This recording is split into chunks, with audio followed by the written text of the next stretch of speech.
This is a rice paddy.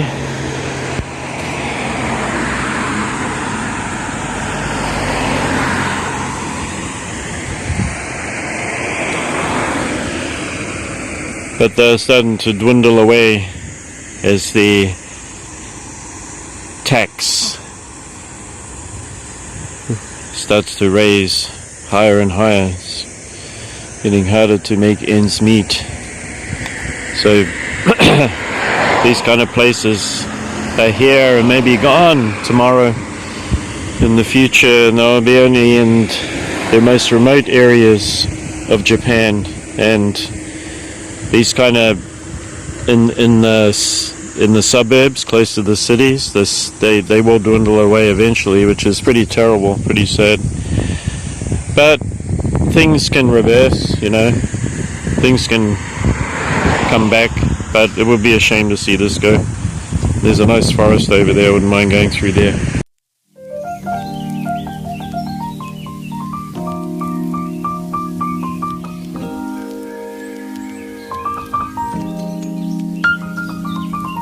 Found my first plant here, growing in the shade of these big cherry trees, and I will put the idea, it's like a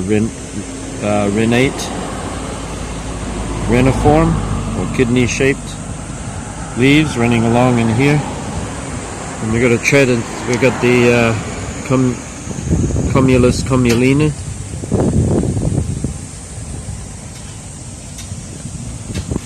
I was hoping I'd see some flowers on it so I can identify it.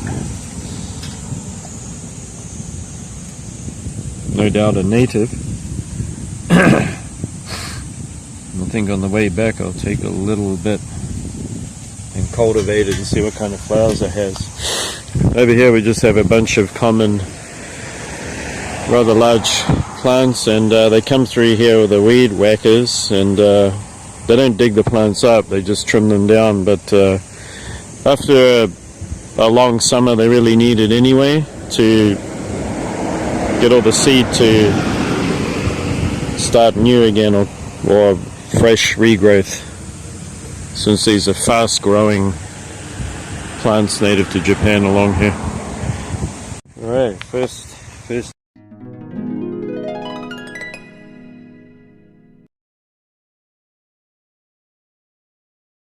up, I discovered this patch of the native Japanese false strawberry. When it does have the fruit, it's red, about that size. Looks just like a strawberry standing up above the foliage, trifoliate. Growing here in the shade of the trees, and I will collect a little bit of this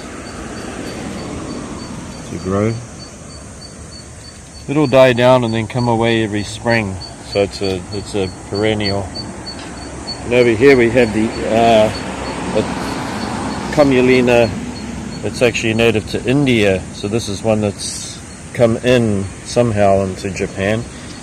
Well, maybe it's been here for thousands of years, but it's got the distinct oval leaf. But where you don't have plants, they fill in. So I don't know why they regard that strawberry is not really a weed. It covers the ground nicely and it doesn't get too big. Nice fine. Here's a nice close-up of the rice paddies. They're beautiful to look at. They're starting to get their heads of rice, and they'll be harvested in late September. And down here you can see a snail, so there must be water snails in here. It's quite a large snail, about 2 inches across. So we do need some rain. Some farmers in Japan have had to pay for water lines, and they have to pay about $100 every month, which is a big swab off their income. You know, the only income they make is when they actually get this bagged and sold.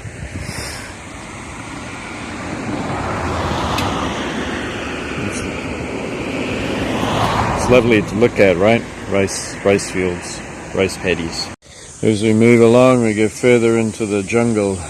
Down here you can see this big landscape of something you would see out of an old cartoon adventure movie, animated. You can see all these vines, and those vines are, I wonder what they are. They don't look like the Purera. They look like something else. They definitely climb up over everything.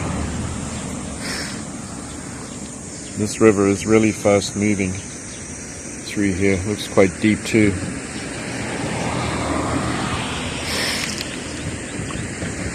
I bet you down there will be something to discover. Right along the roadside here we have it's very sharp spines on it, and this leaf that's almost like a dandelion, but it's we have the flowers here. Let's have a look at them.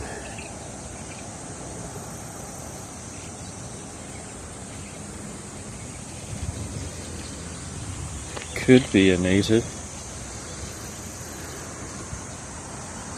Looks like the same family as solanum, or the potatoes and aubergine family. 5-petaled flower with there's a bee visiting.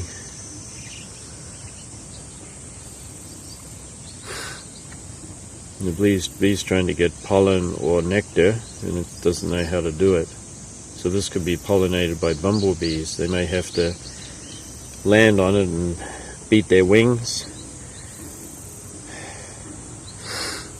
and it produces a resonance or a vibration that releases the pollen from the inside of the anther tubes. Seems like, yeah, the bee's not able to access it because it doesn't have the means to get the pollen out. But this has got spines along the stem. It's spiny. There are a lot of them growing here. This plant's not in my book of common plants of Japan, but we have a big grasshopper that's decided to roost there. Oh, he flew away. Palmate, and very abrasive.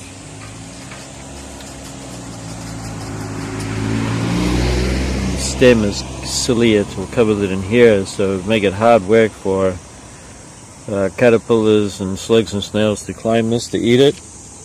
And one is, no, that's not a flower, sorry.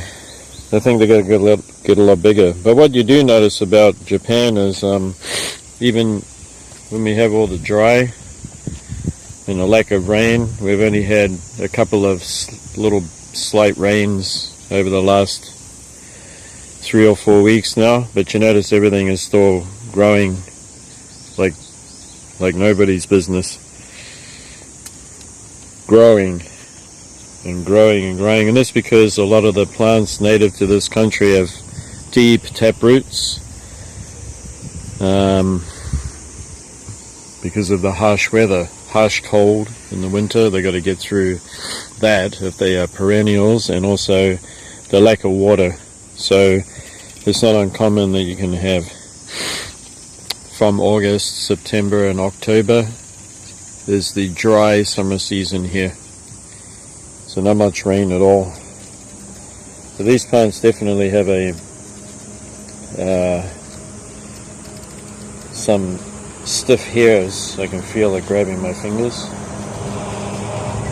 And it's a great defense system against herbivores.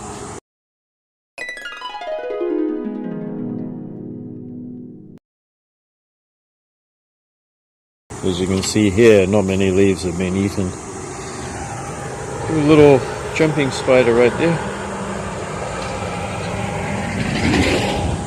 And we're going to continue along here and invest. I'm probably going to mess up some of the names here, but in this shady area we do have Metaplexus japonica, or the milkweed.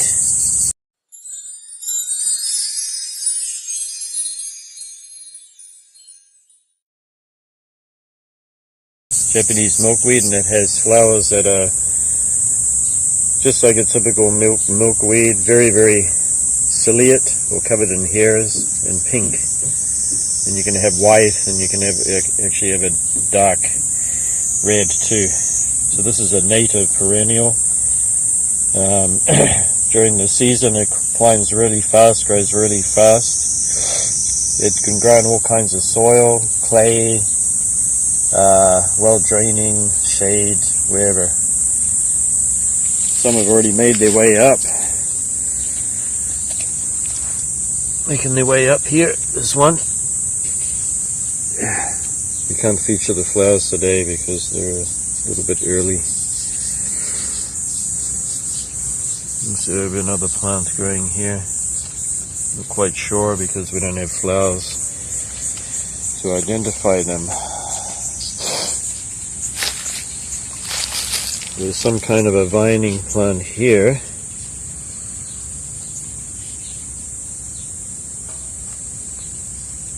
So look, flowers haven't opened. And also we have this could be the wild potato, it could be a number of things. But that leaf is hestate. The hestate leaf is like a long spear.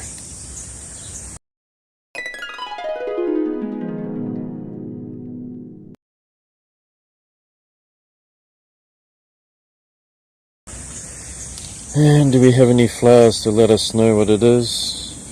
No, but I'm sure if I find it in my book later on, I'll put the picture of the flowers on it, courtesy of my book I have.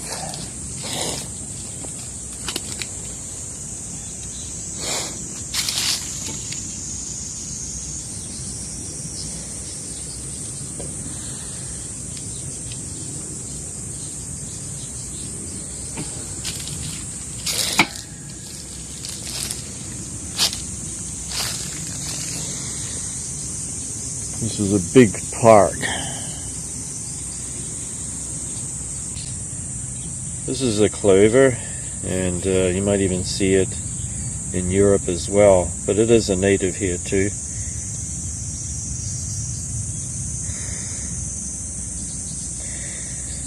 A very necessary plant for bees. They rely on this a lot to get a lot of their nectar.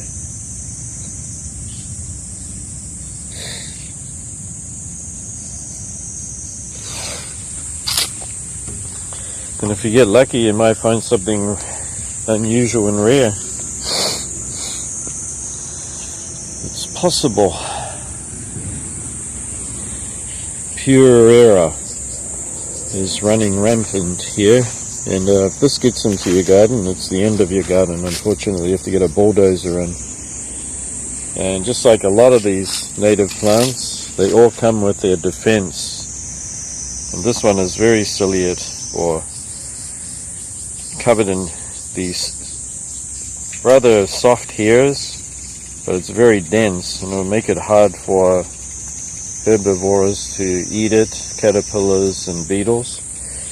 And this is the leaf here on Purera. It is a beautiful vining plant, but as you can see over there, it's very destructive, and it is a a food crop.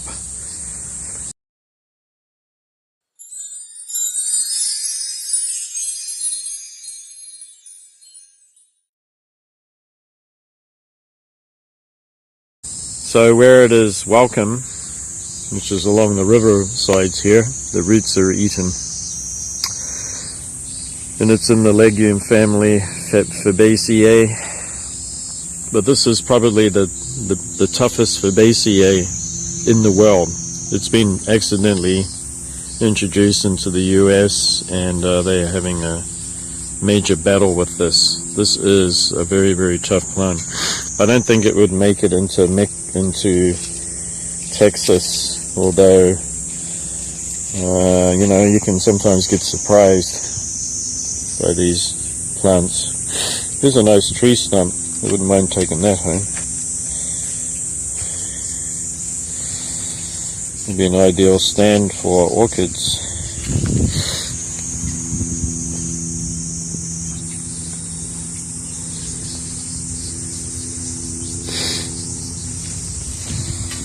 Alright, let's keep moving.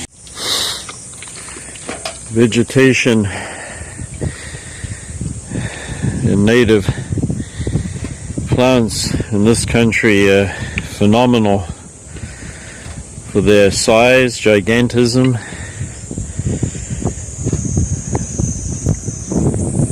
There's more of the solanum looking plant we'll identify later. So I am still learning about these plants.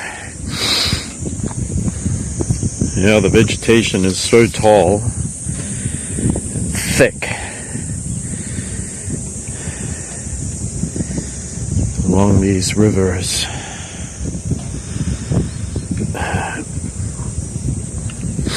They're all trying to outcompete each other for space.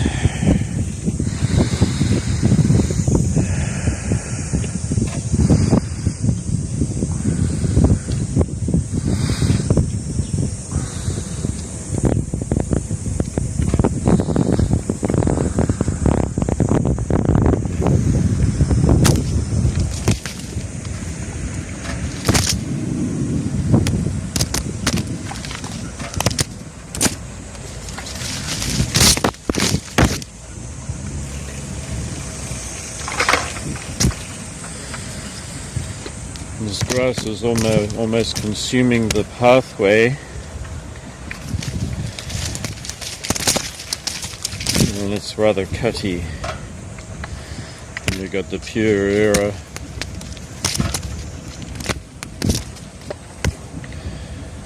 or the kuzu, in Japanese kuzu.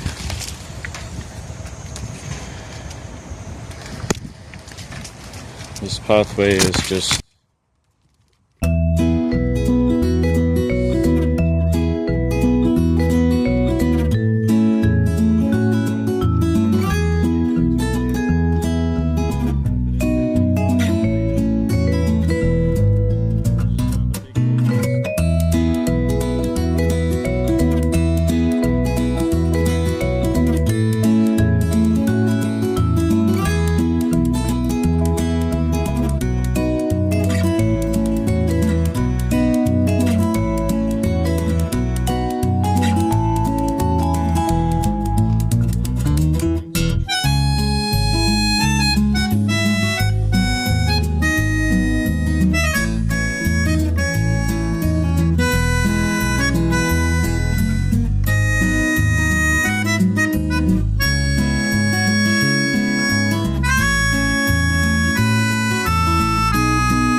definitely these plants have the ability to produce a lot of their nitrogen, probably thanks to the CUDA,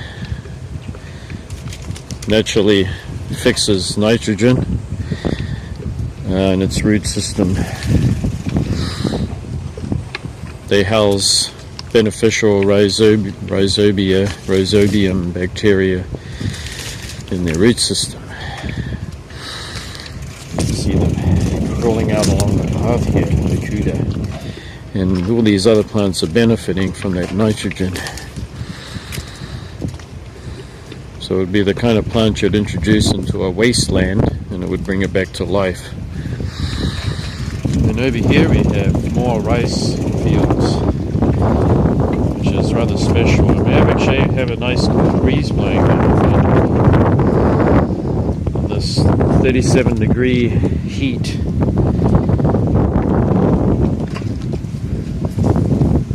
Big rice fields going forever and ever and ever.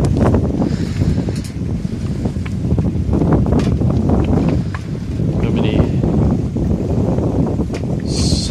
square meters or acres could this be? 5 or 8 acres. You can see here there's housing, so once upon a time there was even more rice fields, although a lot of them look pretty old. I wouldn't think so. No, I'm probably wrong. They look like 40 or 50-year-old houses.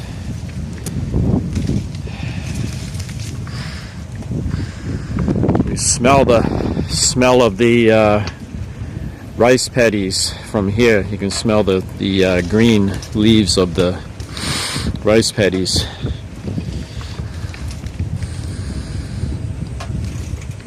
And I think we're going to reach the end here finally.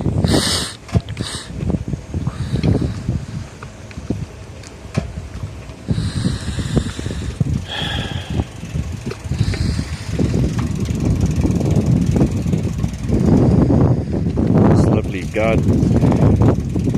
I'll have a little look at it. This is a lovely place to have a garden. Wow. What a home. And then up at the back there you can see epiphyllums and pots. That's one of the things the Japanese love. Look at all these, I know Jay would like these. Coneflowers. Coneflowers growing in Japan in the heat. In the 37-degree heat. It is a magnificent home, isn't it? It's big enough for 4 families. It's gigantic. And look, they made their way on the other side.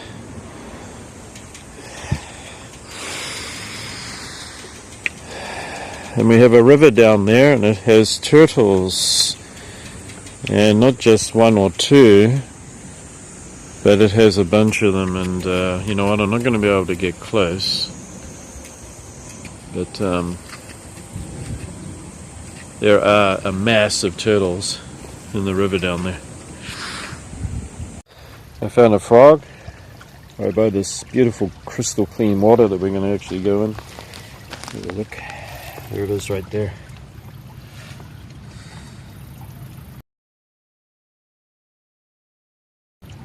Frog.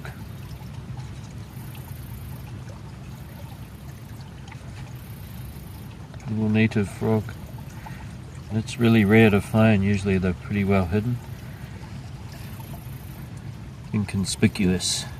Very hard to find. But we got lucky, we found one today. I found a frog. Before we depart, we must show some cacti. So over here we have a nice big Notocactus leading halcyon. It's as big as mine.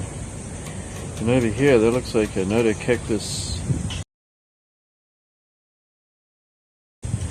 of some sort. Or it could be an Echinopsis. Outside in this garden.